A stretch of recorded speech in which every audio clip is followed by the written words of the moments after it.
कहानी एक हाथी और चींटी की है। एक दफा का जिक्र है, एक जंगल में एक हाथी रहा करता था। उसे अपने बड़े दिल डोल पर बहुत ज्यादा गुमान था।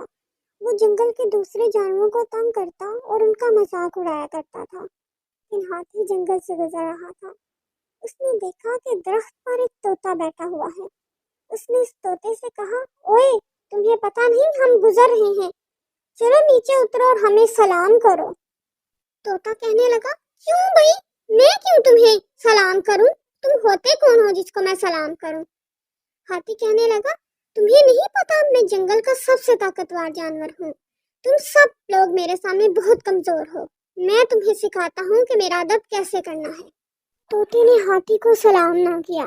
हाथी को बहुत ज्यादा गुस्सा आया। उसने गुस्से में दरख्त को उखाड़ फेंका। अब तोता उस पर नहीं बैठ सकता था। वो वहां से उड़ गया। हाथी उसे उड़ते हुआ देखा और कहने लगा, जाओ जाओ, तुम लोग मेरा कुछ नहीं बिगाड़ सकते। तुम लोग सब मेरे सामने कमजोर हो और मैं सबसे ताकतवर हूँ। घमंडी हाथी वहां से चला गया। हर रोज की तरह वो दरिया पर पानी पीने गया। दरिया के पास एक छोटी चींटी का घर था। वो चींटी हर रोज अपना खाना इकट्ठा किया करती थी और हर रोज ही हाथी उसे परेशान किया करता और उसका खाना गिरा दिया करता था। आज का दिन भी कुछ मुख्तलिफ ना था। जैसे ही हाथी दरिया पर पानी पी रहा था, उसने चींटी को खाना लाते हुए देखा और कहने लगा, ए चींटी, किधर जा रही हो तुम? चींटी ने कहा, जल्द ही बारिश होने वाली है, तो मैं सोच रही थी जल्दी जल्दी घर जाऊं और बहुत सा खाना इकट्ठा कर लूं। हाथी ने कहा, अच्छा, तो तुम खाना इकट्ठा करोगी? उसने बहुत सा पानी अपनी सूंड में भरा और सारा का सारा पानी चींटी पर छिड़क दिया। पानी गिरने की वजह से चींटी सारी की सारी भीग गई और उसका खाना सारा खराब हो गया। हाथी उसे देखकर हंसने लगा और उसका मजाक उड़ाने लगा कि ए चींटी, तुम मेरा कुछ नहीं बिगाड़ सकती। चींटी कहने लगी, हंस लो, जितना हंसना है हंस लो।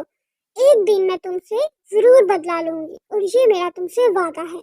अब चींटी ने दिल ही दिल में वादा कर लिया था कि वो इस हाथी को मजा चखा कर ही रहेगी, क्योंकि वो हर जानवर को बहुत ज्यादा तंग किया करता था। हाथी कहने लगा, ए छोटी चींटी, अब तू मुझे सबक सिखाएगी। मैं तुझे अपने पाँव के नीचे दबा ना दूं, दफा हो जाए यहाँ से। अगली सुबह जैसे ही चींटी अपने घर से बाहर आई, तो उसने क्या देखा कि हाथी उसके घर के सामने सो रहा है और नींद के मजे ले रहा है। चींटी चुपचाप हाथी के पास गई और हाथी की सूंड में दाखिल हो गई और उसने हाथी को काटना शुरू कर दिया।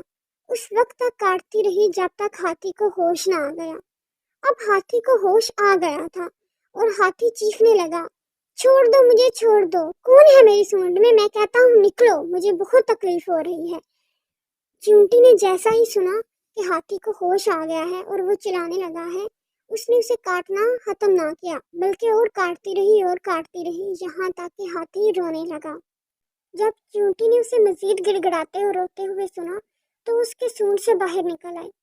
जैसे ही हाथी ने चींटी को देखा तो वो सख्ते में आ गया और हैरान हो गया कि एक छोटी सी चींटी ने उसे कितना मजा चखा दिया।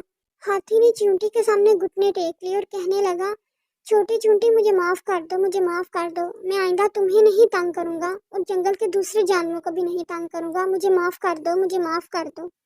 हाथी वहां से चला गया। उस दिन के बाद हाथी ने कभी भी किसी को तंग ना किया। और चींटी कहने लगी, अब तुम्हें समझ आया, कोई छोटा या बड़ा नहीं होता, बल्कि सब बराबर होते हैं। और अपने हुनर पर घमंड नहीं करना चाहिए, बल्कि अपने हुनर को इस्तेमाल करके दूसरों की खिदमत करनी चाहिए।